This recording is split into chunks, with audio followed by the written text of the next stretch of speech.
अस्सलामु अलैकुम वरहमतुल्लाहि वबरकातुहू बिस्मिल्लाहिर्रहमानिर्रहीम अल्हम्दुलिल्लाहि रब्बिल आलमीन वस्सलातु वस्सलामु अला सय्यिदिल अंबियाइ वल मुरसलीन व अला आलिहि व सहबिहि अजमईन अम्मा बाद। ये जो मुख्तसर वीडियो तकरीबन 35-40 मिनट की आज अपलोड की जा रही है, ये दरअसल एक ट्विटर स्पेस की रिकॉर्डिंग है। कुछ दिन पहले हुआ ये था कि एक साहब हैं जिनका नाम है भूपेंद्र यादव, जिनको मैं कई साल से जानता हूँ और उनकी इस्लामोफोब जो हरकतें हैं उनसे भी मैं वाकिफ हूँ। यानी एक अच्छे खासे इस्लामोफोब हैं। लेकिन बहरहाल ये कि तकरीबन 1 साल पहले उन्होंने मुझसे ये कहा कि मैं उनके चैनल पर आऊँ ट्विटर स्पेस पर और इस्लाम से मुताल्लिक जो सवालात हैं उनके जवाबात दूँ। बहुत सी मर्तबा मैंने चाहा कि लेकिन टाइम की वजह से मैं उनके चैनल पर न जा सका। फिर इत्तेफ़ाक ये हुआ कि 3-4 दिन पहले मेरे पास एक लिंक आया, उन्होंने भेजा कि अगर आप इस वक़्त फ़ारिग हों, तो हमारे ट्विटर स्पेस पर आ जाएँ, इस्लाम से मुताल्लिक कुछ सवालात होंगे। मैंने उनसे कहा कि मैं 10-12 मिनट के लिए आ सकता हूँ, तो बहरहाल उन्होंने इस चीज़ को कबूल कर लिया और मैं ट्विटर स्पेस पर शामिल हुआ। ये मेरा पहला ट्विटर स्पेस यानी ऐसा ट्विटर स्पेस था कि जिसमें वो लोग ज़्यादातर शामिल थे कि जो इस्लाम मुखालिफ थे, इस्लाम छोड़ चुके थे या इस्लाम को पसंद नहीं करते या इस्लामोफोबिया का शिकार थे। उसमें कुछ हिंदू भी थे, उसमें कुछ मुर्तद्दीन भी थे, जिनको आप लोग एक्स मुस्लिम के नाम से जानते हैं, हम मुर्तद कहते हैं। तो बहरहाल ट्विटर स्पेस पहले से जारी था, मैं गो के 10-12 मिनट के लिए मैं वहाँ शिरकत के लिए गया था। लेकिन इत्तेफ़ाक ये हुआ कि सवालात कुछ इस तरह के थे कि मैं ग़ालिबन 1 घंटे से ज़्यादा वहाँ रुका और चूँकि पहले से कोई तैयारी नहीं थी, इसलिए अनफ़ॉर्च्युनेटली उस पूरे ट्विटर स्पेस की जो रिकॉर्डिंग है, वो हमें ना मिल सकी। इत्तेफ़ाक ये था कि हमारे एक साथी मुफ्ती अब्दुल्ला मिन्हाज साहब उस वक़्त ट्विटर पे मौजूद थे। उन्होंने देखा कि मैं ट्विटर स्पेस पर मौजूद हूँ, तो उन्होंने जितनी गुफ्तगू मेरी सुनी, उसको रिकॉर्ड कर लिया और वो रिकॉर्डिंग मुझ तक पहुँची है। आपसे मैं दरख्वास्त करूँगा जो भी मेरी वीडियो सुन रहे हैं कि अगर इसके अलावा उनके पास कोई रिकॉर्डिंग मौजूद हो तो मुझ तक पहुँचाएँ। आगे मैं इंशाअल्लाह उसकी जो ऑडियो है वो मैं आप हज़रात के सामने पेश करूँगा और आप उसको सुन सकते हैं। लेकिन ये जो वीडियो मैं बना रहा हूँ, ये इसलिए बना रहा हूँ ताकि जो आगे गुफ्तगू हो रही है, आप उसके पस मंज़र को और उसके कॉन्टेक्स्ट को समझ सकें। हुआ ये था कि भूपेंद्र यादव की इस ट्विटर स्पेस में मुझसे बहुत से लोगों ने बहुत सारे सवालात किए, उसमें से एक सवाल था मुर्तद की सज़ा। और सवाल ये था कि एक आदमी अगर इस्लाम को छोड़ रहा है और इस्लाम को छोड़ने की वजह से अगर इस्लाम में उसके ऊपर सज़ा है, तो महज़ राय की तब्दीली की वजह से या एक आदमी का अब दिल नहीं मान रहा है इस्लाम के ऊपर, उसने इस्लाम को छोड़ दिया है, तो ये तो अखलाकी एतबार से गलत है कि उसको सज़ा दी जाए। तो अब यहाँ सवाल मोरालिटी का था और कानूनी एतबार से भी उन्होंने इसको गलत करार दिया कि जिस तरीके से एक डेमोक्रेसी में आपकी राय बदल जाती है, तो महज़ इसलिए कि आपकी राय बदल गई, आप पर सज़ा लागू नहीं होती। इसी तरीके से एक इस्लामी निज़ाम के अंदर भी कोई सज़ा लागू नहीं होनी चाहिए। तो चूंकि ये सवाल मोरालिटी का था, तो मैंने जो वेस्टर्न स्टैंडर्ड है, ये एक सेक्युलर लिबरल स्टैंडर्ड है मोरालिटी का, और वो उसको कहते हैं हम द हार्म प्रिंसिपल। हार्मफुल बुरी है और बेनिफिशियल अच्छी है। तो हमने दरअसल इस उसूल को टारगेट किया। आप देखेंगे कि जो गुफ्तगू चल रही है वो इस उसूल के ताल्लुक से चल रही है और मैंने ये चीज साबित की कि जो वेस्टर्न लिबरलिज्म है उसका ये उसूल यानी द हार्म प्रिंसिपल, ये इनकंसिस्टेंसी का शिकार है। इसमें बहुत ज्यादा इनकंसिस्टेंसी पाई जाती है, इसलिए इस उसूल की बुनियाद पर अखलाकियात या मोरालिटी को सेट नहीं किया जा सकता। तो मैं चाहूंगा कि आप इस गुफ्तगू को जितनी भी है इसको सुने, इस कॉन्टेक्स्ट को समझने के बाद अलबत्ता एक गुजारिश ये है कि इस गुफ्तगू में कुछ मिसालें ऐसी आई हैं कि जिनको फैमिली के साथ नहीं सुना जा सकता और इसी तरीके से बच्चों से ज़रा सा बचा कर रखें इन मिसालों को। तो बेहतर ये है कि आप हेडफोन लगा कर सुने। कुछ मिसालें ऐसी हैं और बाज़ मर्तबा न चाहते हुए भी इस तरह की मिसालें देनी पड़ती हैं, क्योंकि जो लोग बेहयाई में यकीन रखते हैं और जिनके नज़दीक सेक्सुअल प्लेजर ही सब कुछ है, जिनसी तस्कीन ही सब कुछ है, तो फिर उनकी अखलाकियात को बाज़ मर्तबा उसी सतह के ऊपर जाकर चैलेंज करना पड़ता है। तो मैं चाहूँगा कि आप इस गुफ्तगू को सुनें और खुद फैसला करें कि इस्लामोफोबिया का जो शिकार हैं, वो किस तरीके के सवालात, ऊट-पटांग एतराज़ात इस्लाम के और मुसलमानों के खिलाफ करते हैं। प्रिंसिपल है जो इस वक्त सारी दुनिया के अंदर कानून की बुनियाद है, खुसूसन सेक्युलरिज्म में, लिबरलिज्म में। ये द हार्म प्रिंसिपल एक खालिस इलॉजिकल और इरेशनल प्रिंसिपल है। अच्छा, उसकी वजह यह है कि आप सिर्फ उस चीज को नुकसानदा नहीं बुरा नहीं समझते कि जो नुकसानदेह हो किसी दूसरे के लिए या आपके लिए, बल्कि बहुत सी चीजें जिनमें कोई नुकसान नहीं होता उसको भी आप बुरा समझते हैं। उसकी एक मिसाल देता हूं मैं आपको। मिसाल यह है कि एक आदमी है, वो किसी की लाश उसने देखी किसी औरत की और उसके साथ सेक्स कर लिया। तो उसमें जिस औरत की लाश के साथ सेक्स हुआ है उसको तो कोई नुकसान नहीं हुआ, वो तो मर चुकी। अब क्या यह चीज बुरी है या सही है? अगर आप दहान प्रिंसिपल लेंगे, एक लिबरल का व्यू जो है वो कहेगा बिल्कुल ठीक है, इसमें क्या प्रॉब्लम है, किसी का नुकसान ही नहीं हुआ। लेकिन एक जो आदमी के जिसकी फितरत अभी डिस्टोर्ट नहीं हुई है, आप जैसा इंसान जो बिल्कुल ठीक है, नॉर्मल है, वो ये कहेगा कि यार इससे बड़ा घनाव नहीं। और क्या बात होगी कि एक औरत मर गई है, तुम उसकी लाश के साथ सेक्स कर रहे हो। अब बताइए, दहान प्रिंसिपल यहां नहीं चलेगा। इसका मतलब ये है कि बहुत सी चीजें तो अखलाकी तौर पे तो गलत है, लेकिन वो एक्स मुस्लिम जो बन रहा है वो अखलाक के दायरे से बाहर कहाँ जा रहा है? मैंने भी अभी आधी बात की है। तो पहले तो हमने ये बता दिया कि जिस बुनियाद पर कानून बनते हैं, दहान प्रिंसिपल, या जिस चीज को हम ये कह समझते हैं कि कोई चीज अखलाकी या गैर अखलाकी कैसे बनेगी, और उसको हम दहान प्रिंसिपल की बुनियाद पर जांचते हैं, ये चीज बिल्कुल डिबंक्ड है ऑलरेडी। अब आ जाए दूसरी बात कि एक आदमी अगर गैर मुस्लिम बनता है तो वो गैर मुस्लिम कैसे बनता है? एक आदमी ने ईमान छोड़ा, कैसे छोड़ेगा वो? मसलन उसके छोड़ने का तरीका यह है कि उसका अल्लाह के ऊपर से यकीन उठ गया। यकीन कैसे उठा? उसने नमाज पढ़नी छोड़ दी, उसने रोजा रखना छोड़ दिया। पता नहीं कितने मुसलमान हैं जो नमाज और रोजा नहीं पढ़ते, बल्कि अक्सरियत में शायद उन लोगों की है जो पाबंदी से नमाज नहीं पढ़ते मुसलमानों में। दुनिया के हर मुल्क में ऐसा ही है। तो अगर एक आदमी नमाज रोजा करना छोड़ दे और दिल में उसका अल्लाह के ऊपर ईमान हो, तो कोई भी स्टेट, रियासत जाकर ये नहीं पूछेगी कि भाई तुमने खुदा के ऊपर यकीन क्यों छोड़ा, चूंकि वो अभी एक्टिव नहीं हुआ। लेकिन जब वो एक्टिव होता है कम्युनिटी के अंदर, खुदा के खिलाफ, रियासत के मजहब के खिलाफ और खुदा के रसूल के खिलाफ, तो अब वो जो मुआशरे में जो अनारकी है वो उसके जरिए फैलती है। लोग सिर्फ जो इस्लामी कानून है, जो उस जगह का कानून है, जाहिर है कि जब खुदा के खिलाफ और खुदा के दीन के खिलाफ आप बोलेंगे तो कानून के खिलाफ भी बोलेंगे। जब आप, चूंकि कानून खुदा का है, जब कानून के खुदा के कानून के खिलाफ आप बोलेंगे तो मुआशरे के अंदर करप्शन आना ही आना है। इसलिए उस करप्शन की वो सजा है। और जहां तक कि मेंटल उसकी बात है, उसको भी मैं बता दूं आपको कि जिन लोगों के घरों में एक्स मुस्लिम्स हैं, आप उनके रिश्तेदारों से पूछें कि वो किस अफसोसनाक सूरत हाल से गुजर रहे हैं। अगर आपको दहान प्रिंसिपल भी चाहिए, मैं सचवाला का नाम लूंगा यहां पर, हालांकि वो यहां मौजूद नहीं है अपने आप को डिफेंड करने के लिए, but I have to mention his name. शायद आप में से कुछ लोगों को मालूम होगा कि उनके भाई एक मर्तबा मेरे चैनल पर आए और उन्होंने अपनी दास्तान सुनाई कि किस तकलीफ और किस कर्ब में वो गुजर रहे हैं।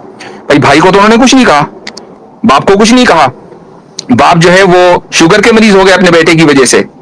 तो जो नफ्सियाती दबाव होता है किसी मजहब को छोड़ने की वजह से, वो एक्स मुस्लिम अपनी फैमिली को पहुंचाते हैं। तो ये तो फिर इस्लाम कबूल करने वालों के साथ भी यही एग्जैक्ट होती है कि कोई एक हिंदू जो है वो कन्वर्ट होकर मुसलमान हो जाता है, तो एग्जैक्ट यही प्रिंसिपल फिर उसकी फैमिली पे भी अप्लाई होना चाहिए।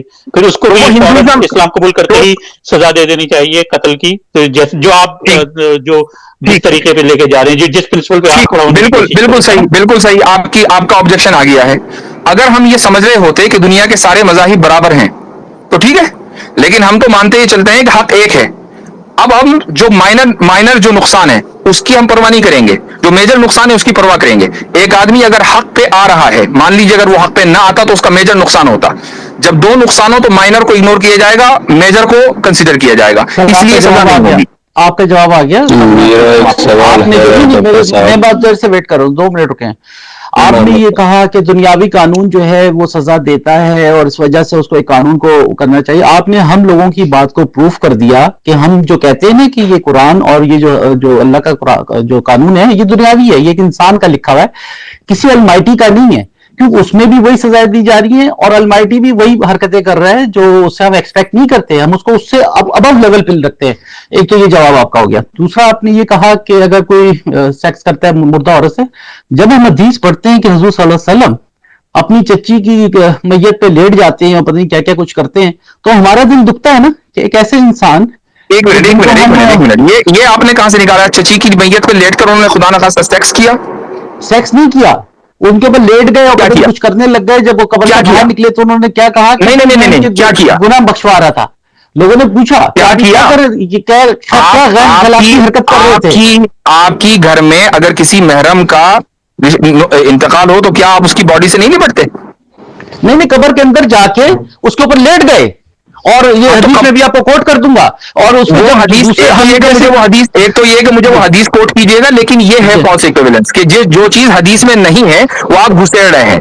मैं बात कर रहा हूँ एक लाश से सेक्स करने की, मैं बात कर रहा हूँ एक लाश से सेक्स करने की। हम तो उससे भी ऊपर जा रहे हैं ना, हम तो उससे लेवल ऊपर जा रहे हैं कि एक बंदी मर गई है, आप उसके ऊपर लेटे जा रहे हैं और कुछ कर रहे हैं, तो फिर हमें बुरा लगता है ना। ये चीज क्या कर रहे हैं भाई?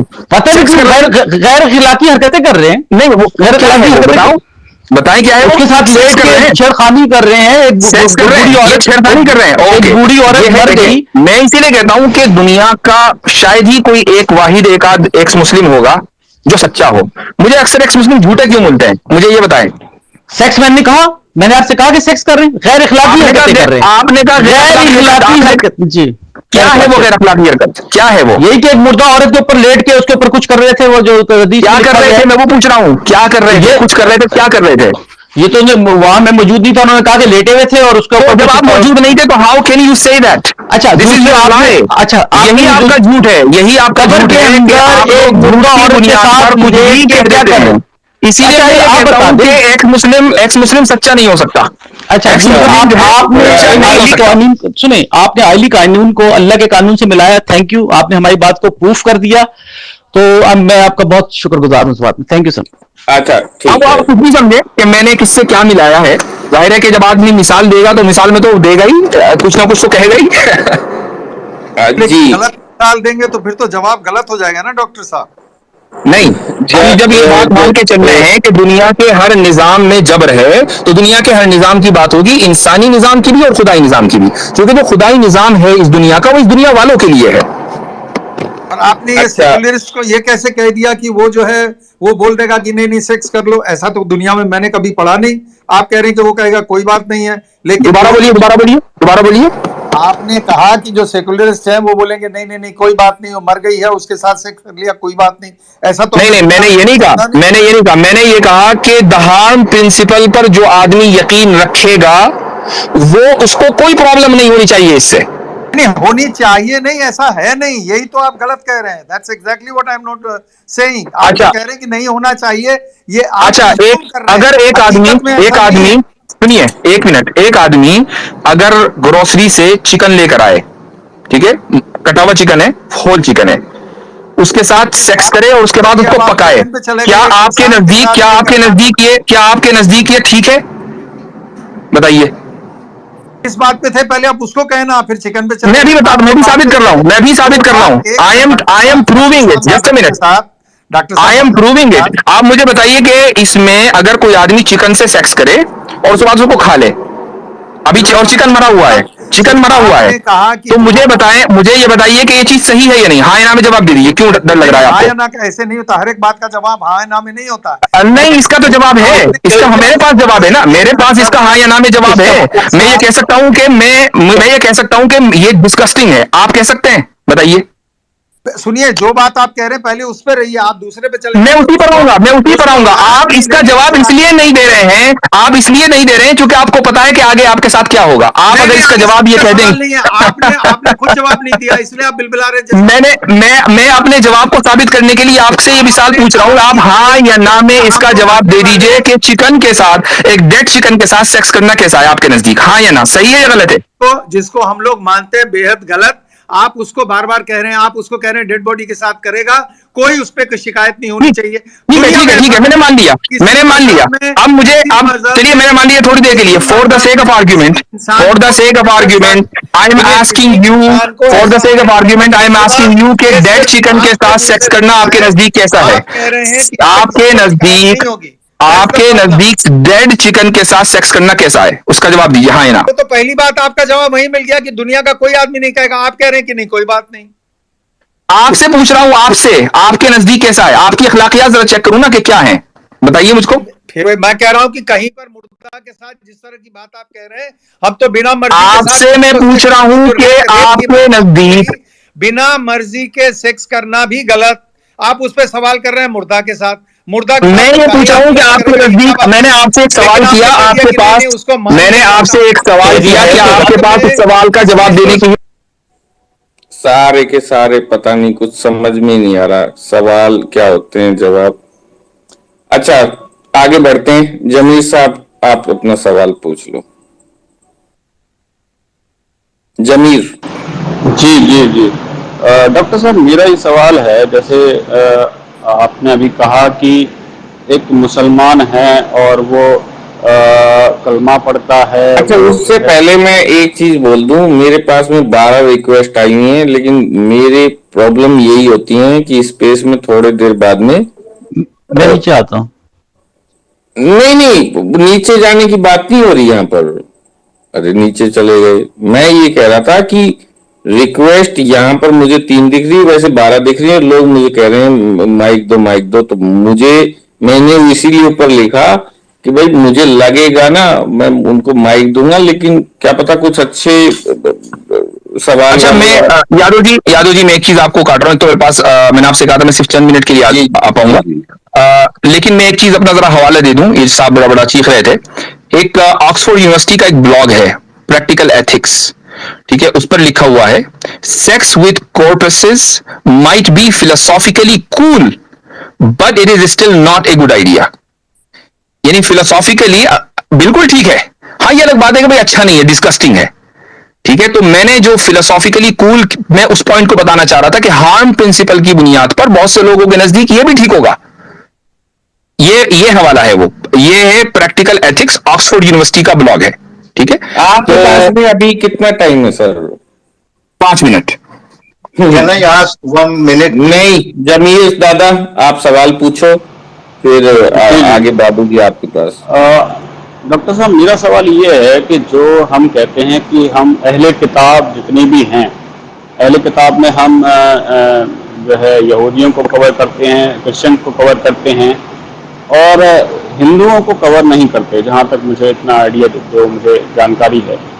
और दूसरा इसी से जुड़ा हुआ सवाल ये है कि जब हम अहले किताब में कवर करते हैं तो यहूदी और क्रिश्चियन लड़की से शादी करते हैं और हिंदुओं से नहीं करते हैं।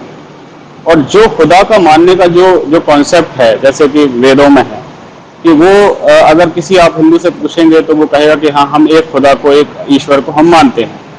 तो मुसलमान होने के लिए एक तो ये हो गया कि वो एक खुदा को मानता है, दूसरा ये है कि उसका जो मकसद है पैगंबर मोहम्मद सल्लल्लाहु अलैहि वसल्लम को मानने का, अगर कोई ये कहता है कि मैं श्री राम के बताए हुए रास्ते पे चल के बैठ के पानी पीता हूँ और यही मैसेज पैगंबर मोहम्मद साहब ने दिया, तो इस मैसेज से उसको क्या आप जो है मानेंगे कि वो जो है सही रास्ते पे है, या फिर उसको ये कंपलसरी होगा कि वो कलमा ही पढ़ेगा तब मुसलमान? थोड़ा लंबा सवाल हो गया आपका, मैं पहले सवाल का जवाब दे दूं, दूसरा दोबारा कर लीजिएगा, जो जहन में नहीं रहता है। तो आपने जो फरमाया है वो ये कि हम सिर्फ अहले किताब में यहूद को और क्रिश्चियंस को शामिल करते हैं और हिंदुओं को शामिल नहीं करते हैं। तो क्या ये, यानी किस लिए आपने पूछा, कि चूंकि उनके पास भी किताब है इसलिए? बिल्कुल बिल्कुल, उनके पास भी वही कॉन्सेप्ट है जो कॉन्सेप्ट है हम कुरान। ठीक है, मैं उसका जवाब दे रहा हूं कि अहले किताब की जो इस्लामिक डेफिनेशन है ना, वो सिर्फ ये नहीं है कि किसी के पास किताब हो, अगरचे अहले किताब का जो लिंग्विस्टिक मीनिंग है वो वही है कि किताब वाला। अहले किताब की जो इस्लामिक डेफिनेशन है वो ये है कि किसी के पास मजहब में किताब भी हो और वो खुदा के साथ साथ रिसालत का भी कायल हो, एक खुदा के साथ साथ रिसालत का भी कायल हो। तो यहूदियों के यहां भी रिसालत का तस्वुर है और ईसाइयों के यहां भी मैसेंजर्स एंड प्रॉफिट्स का तस्वुर है, इल्ला ये कि वो जीसस को सन ऑफ गॉड कहते हैं, उनको रसूल नहीं मानते। इस बुनियाद पर उनको अहले किताब माना जाता है। मेरी नॉलेज के एतबार से हिंदुओं के यहां रिसालत का तस्वुर नहीं है और इसी वजह से उनको अहले किताब तस्लीम नहीं किया जाता है। अच्छा, नहीं, रिसालत का कॉन्सेप्ट तो है ना, जैसे वो अवतार जो है वो उसको अगर आप अरबी में ट्रांसलेट करेंगे तो वो तो मैं और आप करेंगे ना भाई। अब भूपेंद्र यादव जी बैठे हुए हैं, पूछे उनसे कि उनके यहाँ कौन रसूल आए हैं। नहीं, मैं ये कह रहा हूं कि रसूल हम कहते किसको हैं? भारत, आप तो इंडिया में रहते हैं ना, किस चीज को रसूल कह सकते हैं, जैसे बताएं आप। रसूल खुदा के उस नुमाइंदे को कहते हैं कि जिसके पास वही आती हो, आप एग्जाम्पल वही के का तौर पे बताएं ना इंडिया में कि ये वाला व्यक्ति जैसे, तो हमें मालूम चले ना कि हाँ। नहीं, इंडिया में तो आपके यहाँ कोई रसूल है ही नहीं ना, आपकी आपकी थियोलॉजी के एतबार से तो कोई रसूल है ही नहीं। नहीं, तो मैं ये कह रहा हूं सर आपसे कि रसूल काम क्या आ सकता है हमारे। नहीं, वो एक अलग मसला है। मैं उन भाई का जवाब दे रहा था कि हम हिंदुओं को अहले किताब क्यों नहीं मानते हैं। उसकी वजह यह है कि अहले किताब की जो डेफिनेशन हमारे यहाँ वो ये कि वो रसूल की रिसालत के कायल हों। आप लोग रिसालत के कायल नहीं हैं, अगरचे कुछ किताबें आपके यहाँ हैं और उन किताबों के बारे में भी आप लोगों के यहाँ खुद इख्तिलाफ है। मसलन आर्य समाजी हैं, वो रामायण को महाभारत को तस्लीम नहीं करेंगे। बहुत से सनातनी हैं वो ये कहते हैं कि नहीं जी, रामायण महाभारत पुराण को तस्लीम नहीं करेंगे। बहुत से सनातनी हैं जो पुराण को तस्लीम करते हैं, वेदों को उतनी ज्यादा अहमियत नहीं देते, वगैरह वगैरह। हर एक के यहाँ आपके यहाँ इख्तिलाफात हैं। हाँ, हजारों सेक्ट हैं, हजारों, वो हर जगह हैं। That's not a point. The point is के हिंदू तमाम के तमाम इस बात पर मुत्तफिक हैं कि रिसालत नहीं है। और मेरे पास ऋषि दयानंद सरस्वती की किताब भी है सत्यार्थ प्रकाश, उसमें उन्होंने जगह जगह ये बात लिखी हुई है। तो जब रिसालत नहीं है तो जो अहले किताब की हमारे यहाँ डेफिनेशन है, वो डेफिनेशन जो है उसके एतबार से इस इंडिया में हिंदुओं के एतबार से कोई चूंकि रिसालत नहीं, इसलिए हम उनको अहले किताब नहीं तस्लीम करते हैं। हाँ, हम ये नहीं कहते कि इंडिया में रसूल नहीं आया, हम ये नहीं कह रहे हैं। हम ये नहीं कहते कि सारे रसूल सिर्फ सऊदी अरब में आए थे, हमारा ये दावा कभी नहीं है। हमारा ये दावा है कि दुनिया के हर खित्ते में रसूल गए होंगे। बहुत से रसूलों के नाम हमें पता है, बहुत सौ के नहीं पता है। मेरे ख्याल से वो डेफिनेशन पूछ रहे थे कि रसूल किसे कहते हैं, वो पूछ रहे थे मेरा ख्याल से भूपिंदर। मैंने पूछा था जी, मैंने उसका जवाब दिया ना। मैंने उसका जवाब दिया कि रसूल वो होता है कि जिसको खुदा ने शरीयत कानून लेकर भेजा हो और उसके पास वही आती हो। तो ये उस रसूल की मालूम चल सकता है कि खुदा ने भेजा हो या ब्रेन में कुछ चीजें आती हूं, वो एक अलग मसला है। देखिए, वो एक अलग मसला है। बात ये नहीं हो रही है। बात ये हो रही है कि रसूल की डेफिनेशन क्या है। हमने ये मान लिया, बताया कि रसूल की डेफिनेशन ये है। इस डेफिनेशन की एतबार से हिंदुइज्म में कोई शख्सियत ऐसी नहीं है, हिंदुइज्म में हिंदुओं की कहने की वजह से, इसलिए हम हिंदुओं को अहले किताब नहीं मानते हैं। आई होप कि आई आंसर दैट क्वेश्चन। उन भाई ने एक सवाल और किया था, वो सवाल भी अहम था और वो मैं आखिरी सवाल होगा, फिर मुझे जाना है। तो मैं वो क्या था सवाल?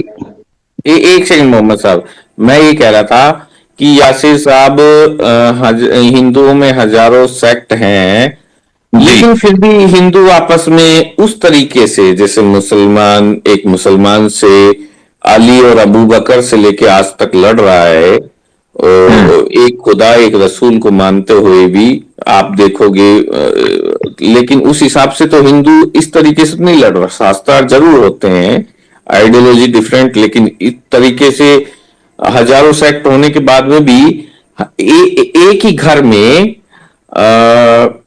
सत्यार्थ प्रकाश भी रखी है, उसी घर में कोई उसका माँ बाप मूर्ति पूजक भी है। और तो मैं इसका जवाब देना चाहूंगा। मैं समझ गया इसका जवाब। मैं आपसे एक सवाल पूछता हूं कि आपके घर में मसलन आप आई डोंट नो कि मूर्ति पूजा करते हैं या नहीं। मिसाल के तौर पर आप मूर्ति पूजा करें और आपके भाई जो हैं वो आर्य समाजी हों, तो क्या आप ये कहेंगे कि मेरा भाई जो है वो गलत है? नहीं, वो नहीं कहेंगे ना? नहीं कहूंगा, नहीं कहेंगे। इसका मतलब यह है कि आपके यहां ट्रुथ अभी तक डिफाइन ही नहीं हो पाया कि है क्या। वो आपके पास भी हो सकता है, सामने वाले के पास भी हो सकता है, तीसरे बंदे के पास भी हो सकता है। हालांकि दो अलग अलग चीजें हैं। आर्य समाज मूर्ति पूजा के खिलाफ है, आप मूर्ति पूजा के हक में हैं। जमीन आसमान का फर्क है, लेकिन आप उसको गलत नहीं कह रहे, क्योंकि आपको यह नहीं पता कि आप सही हैं। जहां इख्तिलाफ होता है और इतनी शिद्दत के साथ इख्तिलाफ होता है, वहां ये इस बात पर इत्तेफाक होता है कि ट्रुथ एक है। ट्रुथ दो नहीं है, ट्रुथ एक है। और फैक्ट भी है कि दुनिया में ट्रुथ एक है। तो जब जहां पर इस बात पर इत्तेफाक होगा कि ट्रुथ एक है, इख्तिलाफ इस बात पर होगा कि मेरे पास है कि तेरे पास है, अब बात मर्तबा झगड़ा आगे निकल जाता है। उस झगड़े को सुन लीजिए, उस झगड़े को हम अच्छा नहीं समझते, उस झगड़े को हम इंडोर्स नहीं करते, इस्लाम के खिलाफ है। सर मैं कह रहा हूं कि जैसे जुडाइज्म में एक प्रॉफिट, जैसे ईसा उनका एक सेक्ट, और जैसा ये प्रॉफिट मोहम्मद का एक सेक्ट, ये तीन सेक्ट में आदमी एक परिवार में नहीं रह सकता, लेकिन मैं वही बता रहा हूं कि हमारे यहाँ 3 सेक्ट हो जाए एक।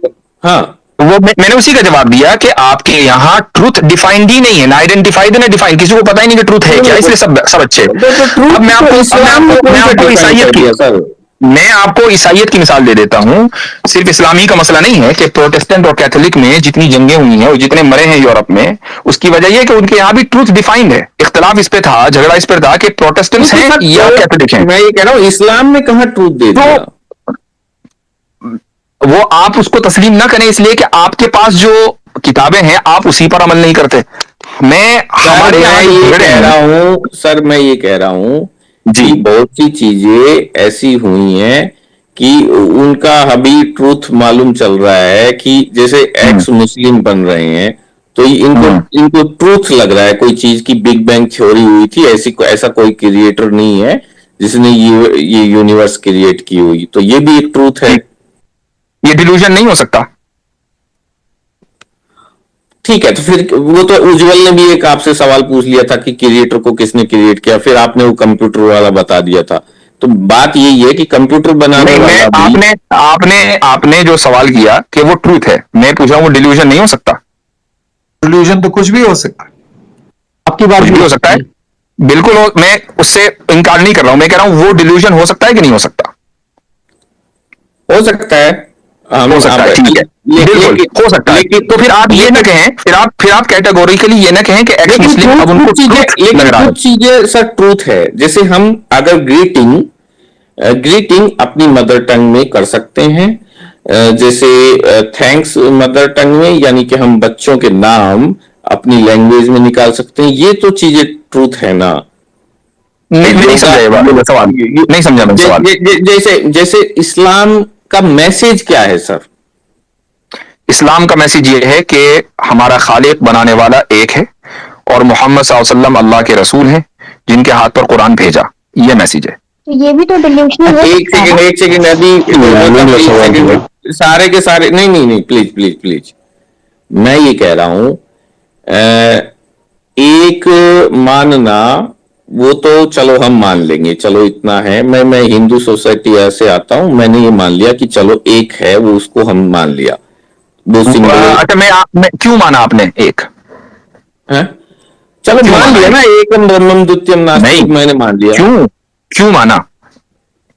चलो हमारी किताबों में लिखा है, किसी ने बोल, आपकी किताब में लिखा है ना? हाँ। आपने किताब में लिखा है इसलिए माना। ये डॉगमा है कि नहीं है?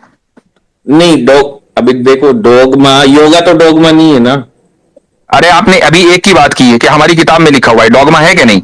अगर आप खुद डॉगमा के कायल हैं तो आप दूसरे को कैसे कह सकते हैं कि प्रॉब्लम बताऊं क्या है? मैं यही है कि देखिए मेरी बात सुनिए, हम सुनाओ। मैं ये कह रहा हूं कि प्रॉब्लम है मेरे को अरबी कल्चर में ही बोलना है क्या? नहीं बोलना है। आप किसी का नाम सुनिए, मैं किसी का नाम शमसुल हक के बजाय सूरज प्रकाश है, हाँ कोई बात नहीं, हमें क्या प्रॉब्लम है? ठीक है। देखो एक चीज ये आपने क्लियर कर दी कि मैं यही कह रहा था कि इस्लाम का मैसेज है एक। अब मैं आपको मिसाल देता हूं, देखिए ईरान में बड़ी तादाद में मुसलमान हैं लेकिन उनके अरबी नाम नहीं है। भाई आप ये देखें कि नमाज का जो लफ्ज है वो खुद अरबी का नहीं है, फारसी का लफ्ज है। साहब कहते हैं ना कि इंडिया में प्रॉब्लम्स है, ये यहाँ के लोग क्यों अरबी नाम? ये इस्लाम की प्रॉब्लम नहीं है। मैं एक प्लीज सवाल कर लूं, पहले ये चले जाएंगे। डॉक्टर साहब अब ये बताएं, हम इस्लामी किताबों में पढ़ते हैं कि हुजूर सल्लल्लाहु अलैहि वसल्लम अपने वालिद की वफात के 4 साल बाद पैदा हुए, और इसकी गलत है, झूठ है, मौजूद रिवायत है, फैब्रिकेटेड रिवायत है। मेरे ख्याल से टॉपिक जो है वो एक रहना चाहिए। साहब आप है ना उसमें वो हर चीज हदीस आपने पहले भी एक की, वो गलत बता दी। अब उस पे देखें यासिर साहब, मेरे चंद 2-4 सवाल ले लीजिए, फिर आप अगर जाना चाहें तो। मुझे जाना है, ऑलरेडी लेट हो चुका हूं जी। मैं सिर्फ ये कहना चाहूंगा कि जो एक्स मुस्लिम आमतौर से झूठे होते हैं, लिहाजा झूठों की बात पर आंख बंद करके यकीन न करें, हम लोगों से वेरीफाई कर लिया करें जी। अब चलो मेरा चंद है, फिर उसमें ले लो। जैसे एक नाम निकालना अरबी का हिस्सा नहीं। एक हम ये कह रहे थे कि मैं अगर किसी को ग्रीट कर रहा हूं तो मैं अपनी लोकल लैंग्वेज में कर सकता हूं। हाँ बिल्कुल, हम बोलते हैं पीस बी अपॉन यू। भाई अस्सलाम वालेकुम का क्या तर्जुमा है? Peace be upon you. ठीक है, मैं नमस्ते बोलना चाहूं तो कोई प्रॉब्लम्स? अगर नमस्ते का तर्जुमा पीस बी अपॉन यू है तो बिल्कुल बोलिए। नहीं, आप तर्जुमा ग्रीटिंग के तो आओ, आप अलग डिफरेंट लैंग्वेज। अब मैं तो ये कह दूं, मुझे नहीं मालूम ना कि नमस्ते के क्या माने हैं। मैं अरबों के पास जाके कहूं कि अगर नमस्ते का तर्जुमा पीस बी अपॉन यू की तरह नहीं है तो आप नमस्ते बोल लीजिए। भाई मैं आपसे पूछा हूं कि मुझे नहीं मालूम कि नमस्ते का क्या तर्जुमा है। जब तक कि मुझे वो लफ्ज आप मुझे बोल रहे हैं और मुझे उसका माने ना पता हो तो मैं कैसे कंफर्म करूंगा कि आप बोल सकते हैं कि नहीं बोल सकते। नहीं, मेरी बात सुनिए। नमस्ते का तर्जुमा हम पीस अपॉन यू का तो जो तर्जुमा है वो संस्कृत में हम निकाल लेंगे, फिर संस्कृत में बोल लेंगे, कोई दिक्कत नहीं। हाँ बोलिए, नो टेंशन। हाँ, उसके बाद में हम उसको ऊपर वाले को अपनी लोकल लैंग्वेज ब्रह्मा बोल सकते हैं ना, संस्कृत की, कोई दिक्कत नहीं। मैं तो 1000 मर्तबा भूपेंद्र जी अपनी स्ट्रीम्स में कह चुका हूं कि भाई खुदा को अभी संस्कृत में ऊपर वाले से बात कर सकते हैं। अजान नहीं दे सकते भूपेंद्र साहब, अजान नहीं दे सकते। आप पूछे अजान दे सकते हैं? अजान मेरी बात सुन लीजिए मेरी बात सुन लें कि लफ्ज खुदा कुरान में नहीं है, हदीस में नहीं है। हम खुदा को खुदा बोलते हैं, अल्लाह को खुदा बोलते हैं। वलिल्लाहिल अस्माउल हुस्ना फदऊहु बिहा। अल्लाह के बहुत सारे नाम हैं, उनमें से किसी भी नाम से आप पुकार सकते हैं। अगर ईश्वर लफ्ज में खुदा की तौहीन नहीं है, आई डोंट नो उसका माने क्या है, तो आप ईश्वर टाइम नहीं है, मैं समझ गया। अभी उससे आगे बढ़ते हैं। मैं उससे अरबी में बात करूं या अपनी लोकल लैंग्वेज संस्कृत में बात कर सकता हूं? मैं तो दुआ अपनी लोकल लैंग्वेज में मांगता हूं भाई, उर्दू में। ठीक है, अब मैं ये कह रहा हूं कि मैं मेडिटेशन भी कर सकता हूं। मुराकबा करते हैं हम लोग। मेडिटेशन का क्या मतलब है? मुराकबा है खुदा के ताल्लुक से, खुदा में आप ध्यान लगाना चाहें लगाइए। ठीक है, अगर मैंने मेडिटेशन किया और मेरे को ये लगा, मेरे को ये एहसास हुआ कि मुझे नॉनवेज खाने से प्रॉब्लम्स आ रही हैं, मैंने इतना ज्यादा मेडिटेशन कर लिया, तो मैं नॉनवेज छोड़ सकता हूं? आराम से छोड़िए, कोई मसला नहीं है। वेज खाना फर्ज कोई, वो सॉरी नॉन वेज खाना फर्ज कोई है? फिर तो मैं नॉनवेज, मैं जहां मांस मच्छी कटेगी मैं वहां भी ये कहूंगा कि मैं ऐसी चीजों में पैसा नहीं दूंगा जहां नॉनवेज कटता है। वो आपकी मर्जी है। तो फिर जकात और कुर्बानी में अगर नॉनवेज कट रहा है वहां मैं मतलब आपने बताया ना इस्लाम का मैसेज है, तो मैं अगर हज करने जाऊं तो वहां कुर्बानी के नाम पे अगर मुझे पैसा लिया जा रहा है तो मैं मना कर दूं? आप हज इफराद कर लें, आप वो वाला हज चुन लें जिसमें कुर्बानी नहीं होती। अच्छा, ठीक है। और मैं एक ऐसा ये एक ऑर्गेनाइजेशन चला सकता हूं जानवरों के पीस के लिए? बिल्कुल चलाएं। आपके जयपुर में तो सबसे बड़ी गौशाला मुसलमान की है, जोधपुर में। अच्छा, ठीक है। तो और भी अगर किसी के सवाल है तो बाय द वे उस गौशाला के अंदर मैं होकर भी आया हूं। मैं नहीं इनसे ये सवाल करें यासिर साहब, आप क्या अजान उर्दू में हिंदी में दे सकते हैं? नमाज पढ़ सकते हैं हिंदी में? नहीं पढ़ सकते। अगरचे इमाम अबू हनीफा का एक कौल ये है, लेकिन उम्मत ने उस कौल को कबूल नहीं किया। उसकी वजह यह है कि हर निजाम की एक ऑफिशियल लैंग्वेज होती है। तो अरबी कुरान, चूंकि कुरान जो है वो अरबी में है, लिहाजा उसकी जो ऑफिशियल लैंग्वेज है इस्लाम की वो है। तो कुछ चीजें कर सकते हैं, कुछ चीजें नहीं कर सकते। इसका ताल्लुक कल्चर से नहीं है, दीन से है। अगर आपको कुछ चीजें कल्चरल लग रही हैं तो आप उसको ना करें। Bhupi, can I take one question please? ठीक है बाबू, ये लास्ट क्वेश्चन होगा जनाब। मैं चूंकि ऑलरेडी बहुत ठीक है फिर आगे। This will be the last question, sir, gentlemen. Ji. Yeah, thanks. Jai Jai Shri Krishna. Jai Jai Shri Krishna. Jai Jai Shri Krishna. जय जय श्री कृष्ण बाबूजी। Dr. Yasir. Ji, Yasir Dr. Yasir, God bless you. There are three points I have. My name is Babu. Ji. Yeah, I'm a Canadian citizen. Okay. And you just mentioned, if I correctly remember, that you live in USA. Yeah. Are you a USA citizen or still the Indian citizen? I'm a US citizen. Thank you for letting me know. I have a very pointed question, and you will have good opportunity to answer today or later. Ji. I am a primary member of the Conservative Party in Canada. Okay. And there is the office bearer down. I requested him that he is listening down. Okay. And recording. Okay. We have a policy matter here. Ji. There are two words we I noticed from your entire statement, one is called state ji and one is called discipline. Ji I hope I don't have to elaborate on that. You are a wonderful person. You have a depth of knowledge. I can feel it from your voice.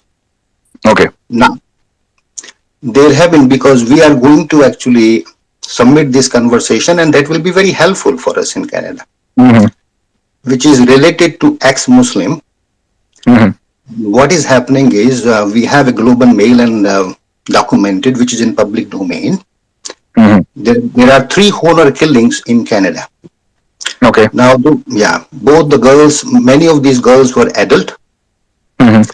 The families are from Pakistan. okay Now, what happened is these girls were enjoying their freedom of expression, ji and they were trying to become ex-Muslim.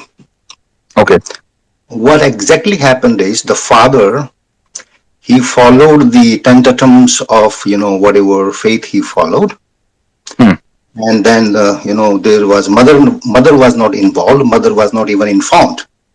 Hmm. And what happened is that the father took the girls somewhere in the north and dumped the girls in the river. okay Now, we have a policy matter here. Ji The person was identified. Ji As per you are a scholar and you are a citizen of USA, so you know what I mean to say. Ji We follow the Canadian laws here. The father was Yeah. identified.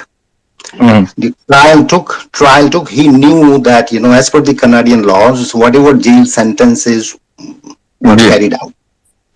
Ji Would you, ji would you, on this public domain, ji recommend ji us, because in Canada there is no Sharia law. Ji ji Would you, on this public space, recommend this gentleman and the policy matters of conservatives, which we can submit, that there is a scholar on the public space to recommend deportation of the father back to the home country? बिल्कुल अगर आपके मुल्क का Hello, listen to me. जी Do not answer in rush. okay no I don't have to I'm telling you because ये No, listen let to me answer please allow me. If the Canadian law suggests that if this type of crime takes place within the Canadian territory by an immigrant who happens to be a Canadian citizen, still he can be deported, then definitely go ahead and do it. Sir, you did not understand my question. Oh अच्छा sorry आपने मुझसे ये पूछा ना कि क्या मैं उसके डिपोर्टेशन को रिकमेंड करूंगा या नहीं करूंगा. Calm down. No, I am calm down. I'm just trying to understand the question. Okay, no, I'm very cool guy. Let's repeat again. पूरी कहानी ना सुनाइएगा, पूरी कहानी तो आ गई है. लास्ट का जो पॉइंट है वो बता दीजिए. थोड़ा शॉर्ट में बता दो बाबूजी, है ना. Would you as a scholar in the Muslim, would you recommend to the Canadian government, there is no current laws for deportation? That's what I'm talking about. Would you recommend as a scholar to deport that family back to Pakistan, because there is no current laws in place for deportation? Am I clear? Already उसको sentence हो चुकी है. Yes, he is in jail. Okay. तो अगर मैं उस case में जज होता तो मैं भी उसको मैक्सिमम सेंटेंस ही देता. जो भी कैनेडियन लॉ है, अगर मेरे कहने से कैनेडियन लॉ बनता हो तो ठीक है, मैं रिकमेंड कर दूंगा. लेकिन मेरे कहने से तो बनेगा नहीं Canadian law. Can you say that in English? What I'm saying is that if I were the judge in that case, I would give him the maximum sentence according to the law of the state. Including deportation? If it is a law, definitely he should be deported. So that can be a policy matter you recommend as per the knowledge what you acquire. So thank you so kindly. This is very helpful. Islamically, I am telling you that this is considered haram. This is considered haram. What he did, what the father did, it is not acceptable in Islam. And no sane individual, if he has knowledge, would ever allow that, would ever justify it. It is not justified at all. This will be very helpful for our women's and the children's, sir. let me tell you, and we would be basically, providing this recording to our brainstorming session, so that Dr. Yasir on public space has recommended deportation, although it is not in place in the current laws in Canada. Thank you so kindly. ठीक है, ठीक है यासिर साहब, आप अगर जाना चाहें तो आप जा सकते हैं। बहुत बहुत शुक्रिया, इंशाल्लाह फिर कभी आएंगे। He said that leaving Islam is illegal according to Sharia. चलिए जी सर, अब मुझे So that girls were committing crimes. अच्छा चलो ठीक है, मैं फिर